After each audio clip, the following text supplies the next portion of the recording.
with Native American communities. So we pick on these poor, small Native American communities and insist that they ought to be liberal, right? Because we can, but we don't say anything about these other places, these powerful allies that have even worse rules than Native American communities. But I don't see how you get beyond the realpolitik. I mean, I think that in principle, I would like the international community to do something, but I don't see it ever happening. I mean, maybe someone can say why I'm wrong, but it seems unlikely. So we pick on states that we can do something about. So poor states get sanctions, right? So, you know, we hear, I mean, we all know about the Tibetans, but we hear a lot more about the Palestinians than about Tibet, you know, and there's, you know, we're not going to take on China. It's just not, I mean, the world community's not going to take on China. It's not conceivable. So here, and then, where might people from interfaith or multiple cultures fit into your conceptions of democracy? If, say, they come from two different right. groups, or maybe more than that, and there's a debate about an issue in family law, and there might be on one parent's side a particular approach, not the other. There might be a different one. Right. How would that work? Right. So in my ideal world, I suppose that family law would not be state-backed, and so interfaith couples could escape. I mean, in my ideal world, there's always exit. And we can argue about my conception of exit, but there's always, in my ideal world, there's always exit. So I'm here talking about non-ideal theory. So in Israel, I'm forgetting India. In Israel, you have to choose. You know, I mean, you can't. I mean, that's not true. You can go to Cyprus and get married. So there is something of an escape, but that has all kinds of costs if you're not within a particular community. I don't know about interfaith communities, interfaith couple. If you go to Cyprus, what happens? A lot of Jewish couples who don't want to get married by rabbis go to Cyprus and get it. So because Israel will recognize marriages outside of Israel, so this is how they, or if they don't get married. This is an irony of the law of the rabbis having control. That one way to get out of control of rabbis is to simply live together and not get married. But in my ideal world is always exit. So I'm talking about non-ideal theory. So ideally, what I want there to be, what I want there to be an option for secular marriage in India and Israel, absolutely. Absolutely. And if that could happen, I think that would be great. So theoretically, yes, I think there ought to be a place for these couples. I think in practice, in these places, India and Israel, it's very difficult to be an interfaith couple. Much harder there than it is here. That's the great advantage of liberalism. That's why I'm a liberal. There was a hand. Yes? Yeah, I wonder if you could comment, in your talk, I heard justice being used in a couple of ways, and I'm wondering if one of the ways we use justice is as a screen or a smoke screen for order. So when we talk about doing justice in Kosovo, what we're really doing is talking about imposing an order. And then does our bias toward liberalism then not impose liberal justice or encourage liberal justice as much as it imposes a liberal order?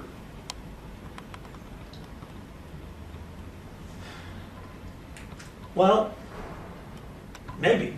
Yeah. I mean, I think from the point of view of the people who feel that it's being imposed upon them, I think that is true. Yeah. So, you know, the counter argument, the argument that someone like Ayala would say is, you're saying I'm imposing a little order on you, but what you're doing is terrible things to the women in your community, and what I'm doing is helping them out. So there are these two different points of view, but I tend to agree with you that from the point of view of these smaller communities, there's an imposition on them. A certain kind of imposition, a certain kind of set of rules, us telling them the rules they ought to live by. So yeah, I think that's a good way to put it. We say justice, they see order, a certain kind of order, not necessarily justice. So yeah, I think that's a good way of putting it. I might borrow that, if that's okay. There's a follow-up to what we said earlier. The big powers will not allow from now on even small powers to submit to some diktat coming from Brussels or Bethesda, Maryland, or Chevy Chase. because they don't want the trend to continue, the trend that emerges in the 90s with the temporary weakness of Russia when China have not yet emerged. And this is slowly dawning inside the Beltway, that things have changed. And as I gave the example of, Yeah. Burma. Right. It's not the only one. So that ties with what you said and the gentleman said. It's no longer that exception with the immense crisis in Russia, which allowed the thinking minds in Manhattan and Georgetown to project something which they no longer have the ability to do. So that's what's happened right now. Even against the small guys, because the big guys in the Eastern Hemisphere don't want even the small guys to set precedents, or at least to constitute the continuity of what starts in the middle. Right. Right. Thanks. Anyone else?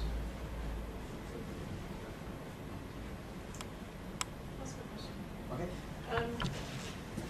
I just would like you to maybe clarify a little bit, because I'm wondering if, I really appreciated your own point, and you left open the possibility that maybe justice won't be liberal justice. There's the possibility of that.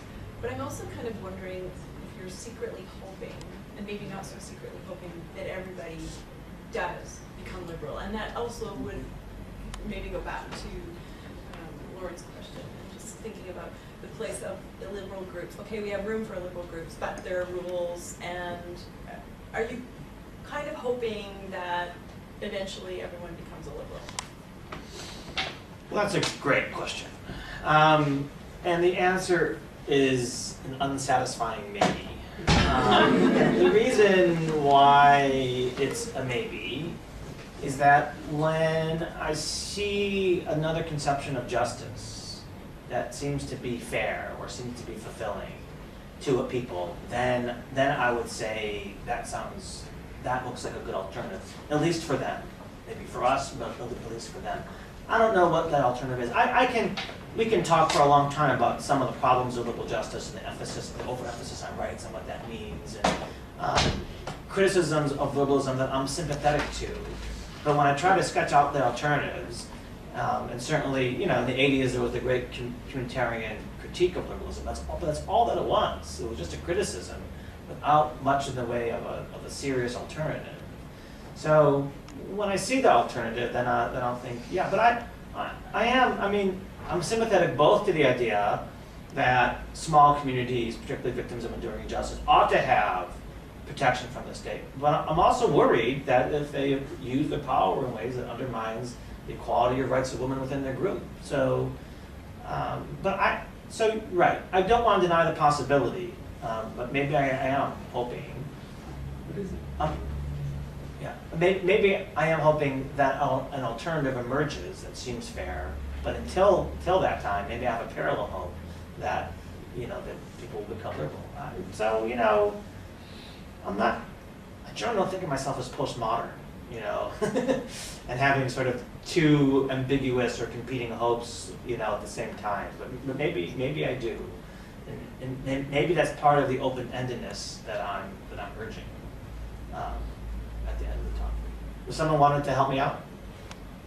Well, I just in connection with what was being asked there. See, what I wonder is,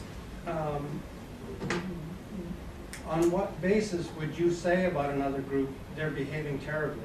I wonder if one of the things that throws me off is when you connect liberal and justice.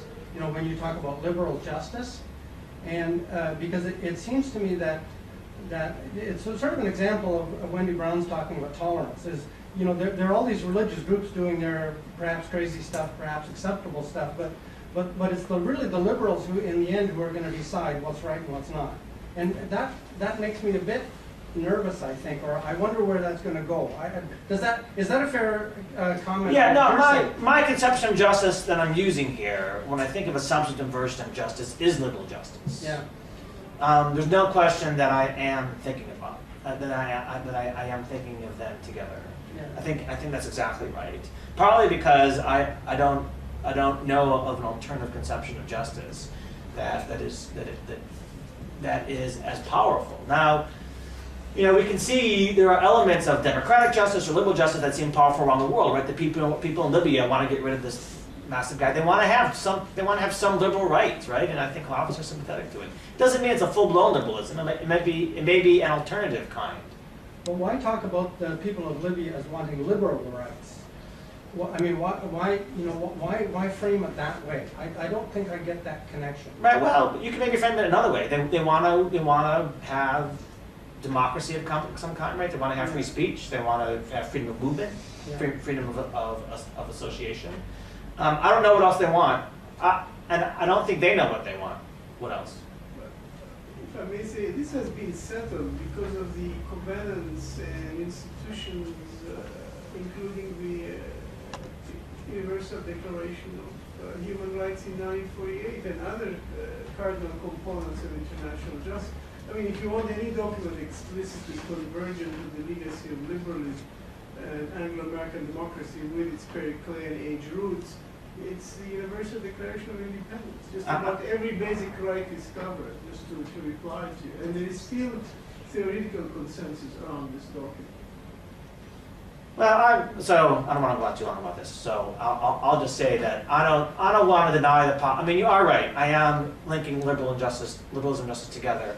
But I don't want to deny the possibility that the countries in the Arab world, as they move forward, as they struggle forward, will find a different conception of justice.